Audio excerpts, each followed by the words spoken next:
అధ్యక్ష గౌరవ ముఖ్యమంత్రి గారు. అధ్యక్ష,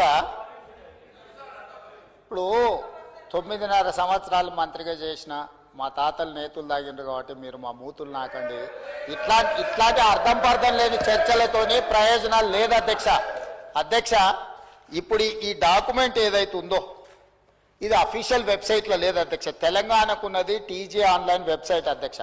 ఇందులో ఎస్కేఎస్ రిపోర్ట్ లేదు. ఎస్కేఎస్కు ఎన్ఐసి ఐటీ పార్ట్నర్ అధ్యక్ష.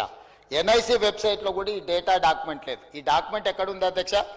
ఎంసీఆర్ హెచ్ఆర్డి వెబ్సైట్లో ఉంది. మరి చెన్నారెడ్డి హ్యూమన్ రిసోర్స్ దాంట్లో ఇందులో ఉంది. ఈ వివరాలు ఎవరు తయారు చేసిండ్రు, ఎవరు అందులో పెట్టిండ్రు, ఎవరు ఓనర్షిప్ క్లెయిమ్ చేయలేదు అధ్యక్ష. Point number 1. పాయింట్ నెంబర్ 2 అధ్యక్ష, ఈరోజు అధ్యక్ష ఆ రోజు 12 గంటలలో మేము చేసినాం అన్నారు కదా. ఆ రోజు ఎవరెవరిని ఎంగేజ్ చేసిండ్రో అడుగు అధ్యక్ష. దారిన పోయే దానే నుంచి ఎవడు వస్తుండో, ఎవడు పోతుండో, ఎవరికి ఏ బాధ్యత ఉందో, ఎవరు చేసిండో వాళ్ళ వివరాలు వీళ్ళ దగ్గర ఉన్నాయి అధ్యక్ష. ఇండ్లలోకి వచ్చి అడిగినోడు ఉదయం 7 గంటల నుంచి సాయంత్రం 7 గంటల వరకు 12 గంటల్లో ఇన్ని కోట్ల మందిని మేము చేసినామని వాళ్ళు చేస్తున్నామని చెప్పడానికి నటించి చేసిరు.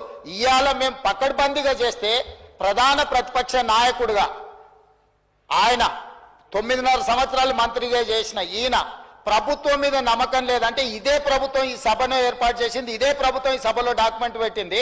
ఎందుకు చర్చలో పాల్గొంటుంది అధ్యక్ష? అసలు అర్హత ఉందా? అసలు ఈ చర్చలో పాల్గొనే అర్హత ఉందా అధ్యక్ష?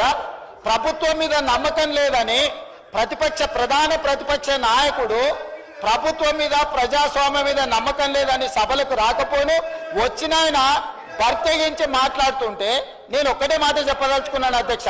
దయచేసి తమరికి విజ్ఞప్తి చేస్తున్నా, ఈ సర్వేలో పాల్గొన్న వాళ్ళను మీరు శిక్షించాలి. ఆ శిక్ష మొట్టమొదట ఈ సర్వేలో పాల్గొన్న వాళ్ళకు మీరు మైక్ ఇవ్వద్దు అధ్యక్ష. సర్వేలో పాల్గొంటేనే మైక్ ఇవ్వండి దయచేసి.